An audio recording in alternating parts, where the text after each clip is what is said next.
একটা 2 নম্বরই করে টাকাটা এখানে আনা হয়েছে। তো এই টাকাটার কাজটা কি তাহলে? এই টাকাটা কি আমি কি তাহলে শ্রদ্ধা করব? আমার প্রচুর কালো টাকা আছে, তাহলে কি আমি কি সমাজে খুব পূজনীয় ব্যক্তি হওয়া আমার উচিত, নাকি আমার মাথা নিচু করে চলা উচিত? কথাটা ক্লিয়ার তো ভাই? তো তাকে আপনি সুযোগ করে দিচ্ছেন যে তুমি আমার কাছ থেকে লুট করে 10 লাখ টাকা নিয়ে নিলা, তারপরে তুমি আমাকে 50,000 টাকা দিয়ে দিলা, তাহলে তোমার এই বাকি টাকাটা তুমি মালিক হইলা।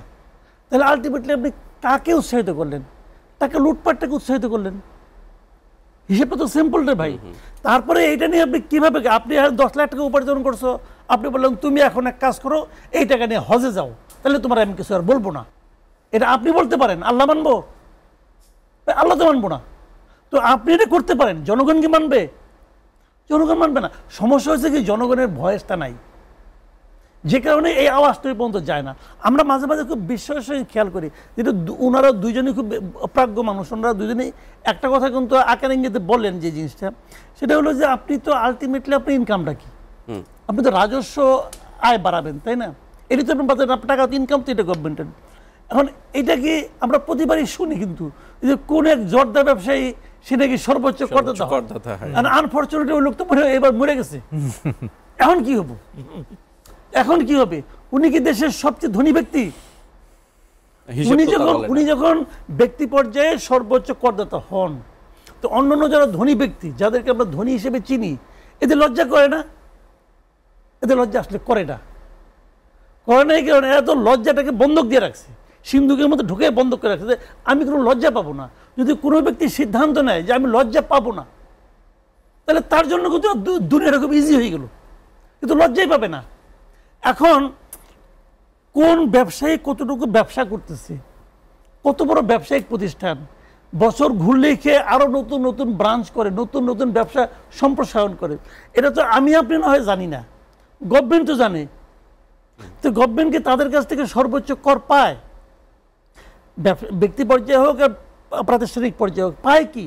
এটা তো গভর্নমেন্ট জানে পাচ্ছে না। গভর্নমেন্ট তাদের ধরতে চায়, ধরতে তো চায় না। আগের সরকার চাইতো না, এই সরকার তো কোনো সরকারই চায় না। আচ্ছা, আগের সরকার থেকে সরকার আপনি আলাদা করে ভাবেন কেন? একটু আগে আপনি হয়তো বললেন আগে বাজেট ছিল লুটপাটের বাজেট ছিল তো। আচ্ছা, এই সরকার আসলো কবে? অগাস্ট মাসে, মানে বাজেট প্রণয়নে 2 মাসের মাথায় আসলো তো। কারণ আইসা কি তারা লুটপাটের বাজেটে কোনো চেঞ্জ আনছে, কোনো সংশোধন করছে? করে নাই তো। অর্থ বছর তো শেষ, তো ওই টাকাটা কি ব্যয় হয়েছে না? হয়েছে তো ভাই। তাহলে লুটপাটের বাজেট এরা চালাইছে, মানে কি করছে? লুটপাটই করছে এই সরকার। হিসাব তো সিম্পল, হিসাব তো সিম্পল। আগে বাজেটটা আপনি বলতেছেন লুটপাটের বাজেট, আওয়ামী লীগ গভর্নমেন্ট লুটপাটের বাজেট এরা করছে, সেই বাজেটে 10 মাস এরা চালাইছে। তো 10 মাস ধরে তারা কি করছে? ওনারা যা করতো তাই করছে, তাই তো করছে। তো ওইটাই তো হয়েছে।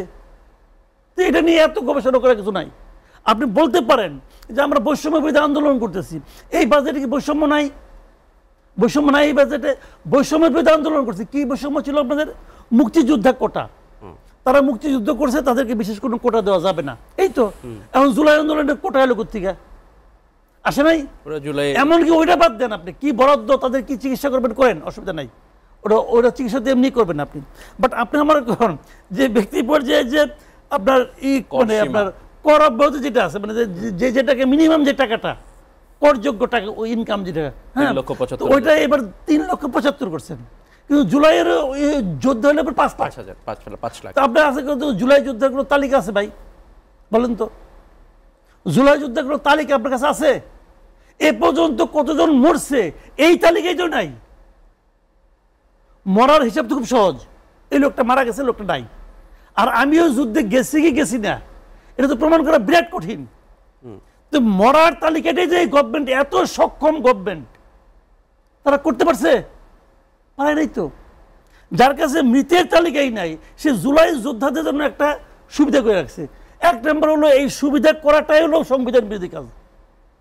আমাদের সংবিধান, কোনো পৃথিবীর কোনো সংবিধান এরকম সুবিধাজনক অবস্থা রাখবে না অর্থনৈতিক দিক দিয়ে, এটা হয় না। এটা একটা সংবিধান বিরোধী কাজ।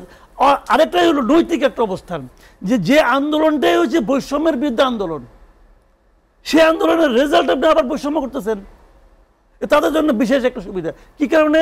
সরকারের ধান্দা আছে, সরকার ওদেরকে হাতে রাখতে চায়, ওদের দীর্ঘদিন ক্ষমতায় থাকার একটা বাসনা আছে। কাদেরকে হাতে রাখতে চায়? ওই যে যারা নিজেদেরকে জুলাই যোদ্ধা হিসেবে পরিচয় দিয়া বুক ফুলে হাঁটে এবং যারা এই পরিচয় দিয়ে মব করে, মব ভায়োলেন্স করে, তাদেরকে হাতে রাখতে চায়। কারণ তাদের হাতে রাখলে আমি লোকজনকে জানাতে পারি যে আমি একটা পাওয়ারফুল গভর্নমেন্ট, আমার লোক একদম প্রত্যন্ত অঞ্চলে আছে, বেশি কিছু করবা তোমার বাড়িতে যে আগুন ধরাই দিব, কোনো সমস্যা নাই, ওই আগুন ধরলে কিছু হয় না বাংলাদেশে। এটাই তো হচ্ছে এখন এটাকে। তো আপনি এটাই তো করতেছেন, ওদেরকে হাতে রাখতেছেন। এখন কে জুলাই যোদ্ধা, কে জুলাই যোদ্ধা না, প্রমাণটা কি? কে স্বৈরাচারের দোষর, কে দোষর না, প্রমাণটা কি?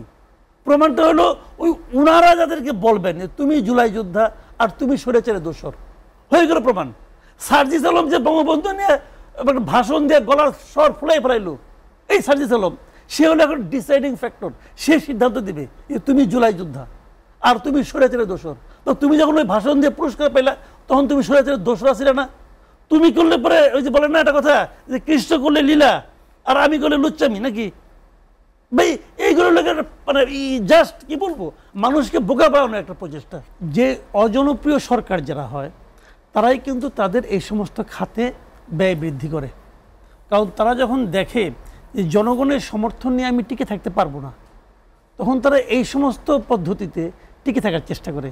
পুলিশ অথবা আর্ম ফোর্স যারা আছে অথবা মনে করেন প্রশাসন, আমলা, এদের মাধ্যমে তারা টিকে থাকার চেষ্টা করে।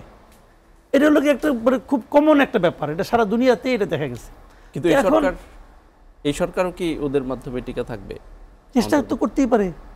ওনাদের তো যাওয়ার ইচ্ছে দেখি না, ওনাদের কথাবার্তায়, আচার আচরণে, চালচলনে মনে হয় যে ওনারা যেতে চান।